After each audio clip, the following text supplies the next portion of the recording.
बता दूं, हमें कोई भी ध्यान रखना, हमें न्यूज बेस कोई भी शेयर करोड़पति नहीं बना सकता।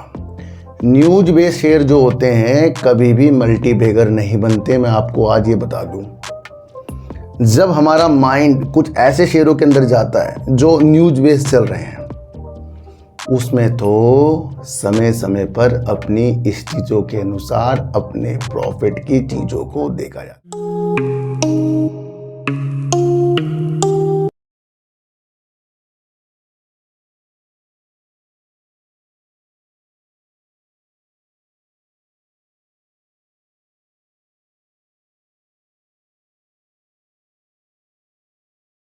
नमस्कार, मैं स्वागत करता हूं आपका अपने ही चैनल पर जिसका नाम है सार्थक बाजार से।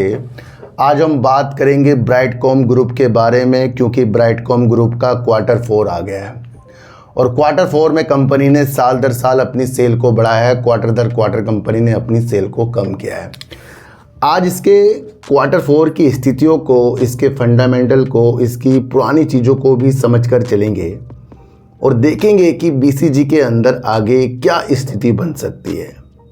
देखो सर, इसकी बात करने से पहले थोड़ा सा मैं आपको एक चीज़ बता दूं, हमें कोई भी ध्यान रखना, हमें न्यूज बेस कोई भी शेयर करोड़पति नहीं बना सकता।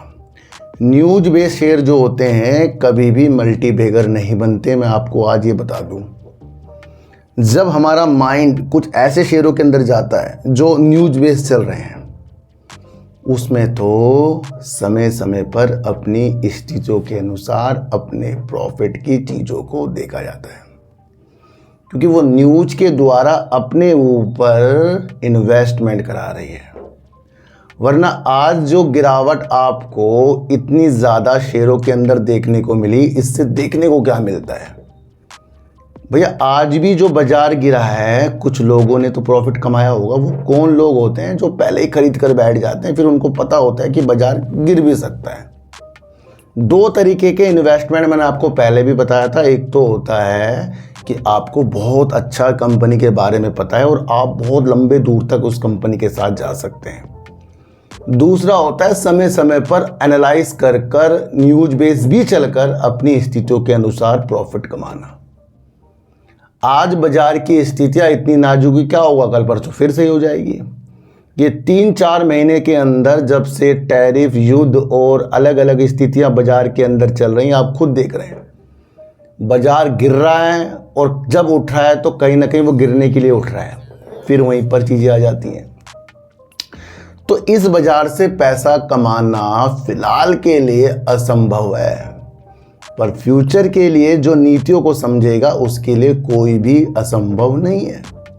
बार बार बाजार की खुशियों से खुश होकर फिर एक बार जो गिरावट आती है उससे दिल जो टूट जाता है, वो कहीं ना कहीं हमें साइड में कर रहा है। वो कहीं ना कहीं वो बाजार जो है ना हमें साइड कर रहा है। मैं आपको फिर बता रहा हूँ, मल्टीबैगर शेयर मैं आपको फिर एक बार और बता दूँ, वो कभी नहीं होते जो न्यूज़ बेस चलते हैं। आप क्या वोडाफोन आइडिया को मल्टीबैगर समझ रहे हैं? आप जीटीएल को मल्टीबैगर समझ रहे हैं? आप कुछ ऐसी कंपनियां हैं जो पेनी स्टॉक की हैं और उसे आप मल्टीबैगर समझ रहे हैं? नहीं। जब आपके अंदर न्यूज की परिभाषा, बाजार की रणनीतियां और कंपनी के फंडामेंटल और उससे भापकर आपकी बारीकियां, वो आपको समझा देगी कि बाजार के अंदर कौन कौन से छोटे शेयर भी मल्टीबैगर बन सकते हैं और कौन कौन से सिर्फ हालातों के अनुसार चल रहे हैं। जैसे सलासर टेक्नो, क्या हुआ? न्यूज बेस बहुत से ऐसे शेयर हैं। उन्हीं शेयरों में आता है बीसीजी। तो बीसीजी के अंदर मैं आपको फिर कह रहा हूँ ना, अध्ययन अगर आप करें तो बहुत कुछ आपको इसके अंदर ऐसी चीज़ देखने को मिलेगी जहाँ से आपको खुद को बचाकर स्थितियों के साथ चलना है।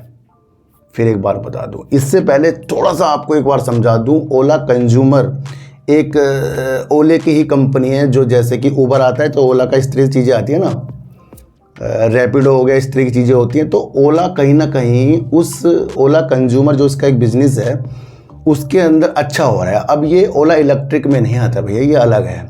और ओला कंज्यूमर के लिए कंपनी जोरों शोरों से कहीं ना कहीं आईपीओ लाने की दिशा में भी आगे बढ़ रही है। ये पहले भी न्यूज आई थी। तो ये वही ओला कंज्यूमर है, ओला इलेक्ट्रिक मत समझ लेना। ओला कंज्यूमर का कैश फ्लो पॉजिटिव हो गया है और इसने मुनाफा कमाना शुरू कर दिया है, जबकि प्रतिद्वंदी यानी कि इसकी कंपटीशन करने वाली कंपनी हर महीने 100 करोड़ रुपए खर्च कर रही है अपने को अच्छा करने में, पर ये इसका कैश फ्लो बेस्ट हो रहा है। कैश फ्लो से पता लगता है ना ऑपरेटिंग एक्टिविटी से कितना लगाया जा रहा है, इन्वेस्टमेंट में कितना हो रहा है, कितना उधार लिया जा रहा है, कितना उधार उतारा जा रहा है, तो उसके अंदर कंपनी बेस्ट बन गई है। ओला ने वित्त वर्ष 2025 में लगभग 1171 करोड़ रुपए का परिचालन राजस्व दर्ज किया, यानी कि रेवेन्यू दर्ज किया, और जो रैपिडो के 934 करोड़ रुपए से अधिक था।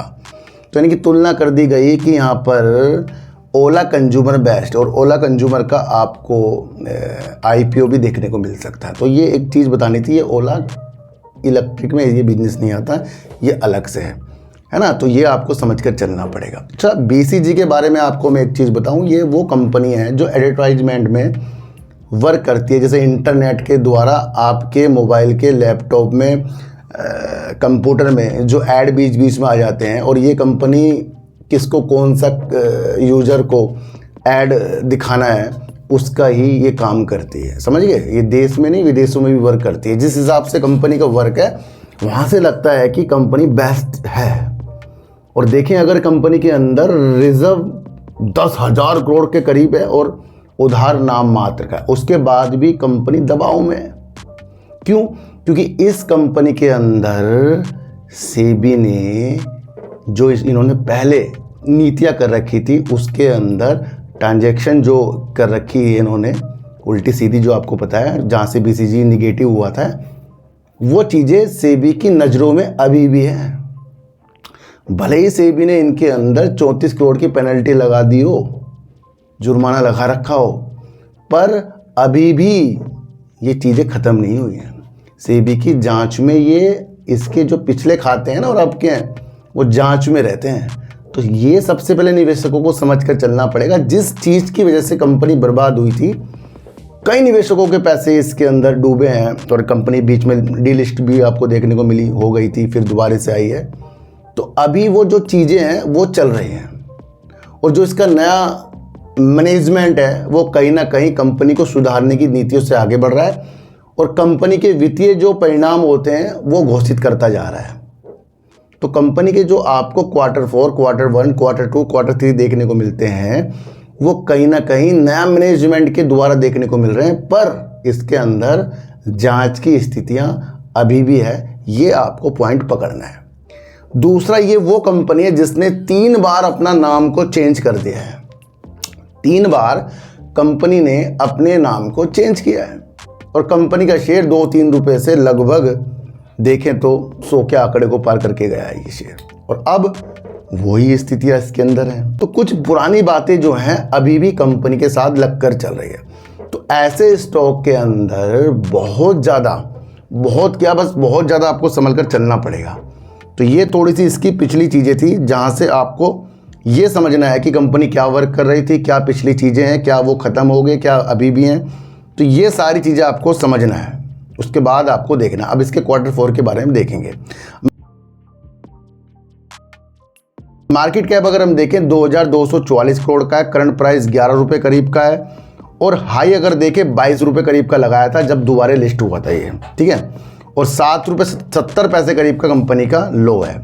और मार्च 2025 में 987 करोड़ की सेल की थी कंपनी ने, और उसके बाद 1400, 1600, 2200 लगातार बढ़ रही थी। इस बार 1597 करोड़, यानी कि लगभग देखें पिछले बार से काफ़ी ज़्यादा, 987 करोड़ से 1597 करोड़। ये एक ऐसी चीज़ दिखाता है जो साल दर साल तो कंपनी की सेल बढ़ी है, और साल दर साल प्रॉफिट भी बढ़ा है, पर क्वार्टर दर क्वार्टर जो लगातार बढ़ रहा था वो घट गया है। अब इसके लिए क्या होते हैं, इसके लिए हमें इसका क्वार्टर 1 देखना है, क्योंकि अगर इन्होंने 1597 करोड़ से ज़्यादा की सेल कर दी तो यानी कंपनी ट्रैक पर है। अब इतना ट्रैक में मत समझना, मैं आपको इसके क्वार्टर के हिसाब से दिखा रहा हूँ, और इससे कम कर दी तो समझ लेना आप अपनी स्थिति देख सकते हैं। तो इसका क्वार्टर 4 कहीं ना कहीं हद तक साल दर साल हिसाब किताब से सही है। दूसरा अगर हम देखें रिजर्व कंपनी के पास 10,167 करोड़ का है और उधार कंपनी में 0 है। प्रमोटर अब हम देखें तो 18.38% के एफआईज कंपनी के अंदर आते हैं घटते हैं। देखो सर, इससे पहले जून 2025 में देखें 8% थे, 8% से घटकर 1% यानी 1.5% करीब हो गए।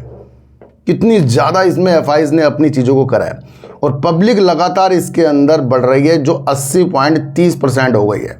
तो यहाँ से आपको देखने को ये मिल रहा है कि कहीं ना कहीं यहाँ पर जो इतनी सारी पब्लिक बैठ गई है, तो भैया ये देखो कि सबसे ज़्यादा पब्लिक है इसके अंदर। तो ये पब्लिक का शेयर है कौन सा? News base. और मैंने आपको क्या कहा है, न्यूज बेस शेयरों के अंदर कोई आपको मल्टीबैगर करके नहीं दिखा रहा है। तो हम बाजार में क्यों उलझ रहे हैं 2-4 शेयरों के पीछे, और जिसका फंडामेंटल आपको पता हो, जिसके पिछले करते आपको पता हो।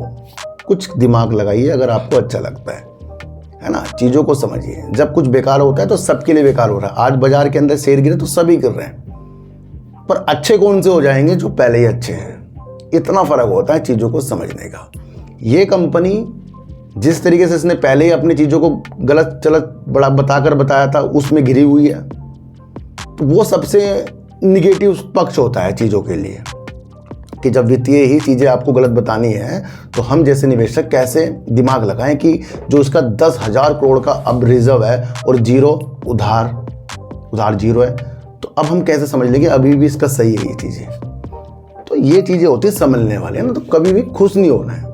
खुश हो गए तो भैया सब कुछ हमारा बाजार से गया। समझने की इस चीज़ों की वीडियो है और जो समझ जाएगा वो वाकई चीज़ों को अच्छा करके जाएगा। आज की वीडियो आपको कैसे लगी एक बार मुझे ज़रूर बताना। किसी को भी खरीदने बेचने की नीतियाँ मेरे चैनल पर बिल्कुल भी नहीं है। मेरा कोई टेलीग्राम कोई व्हाट्सएप ग्रुप नहीं है, ना ही आज तक मैंने बनाया है। तो सर सच्ची वीडियो देखिए, अच्छी वीडियो देखिए, समझ कर देखिए। चीटी को आटा दीजिए, गाय को रोटी दीजिए और अपने बच्चों को ज़्यादा से ज़्यादा प्यार कीजिए, क्योंकि बच्चे ही आपकी मासूमियत से किस्मत पलटेंगे। तो फिर मिलेंगे आपसे नई वीडियो के साथ। जब तक के लिए नमस्कार।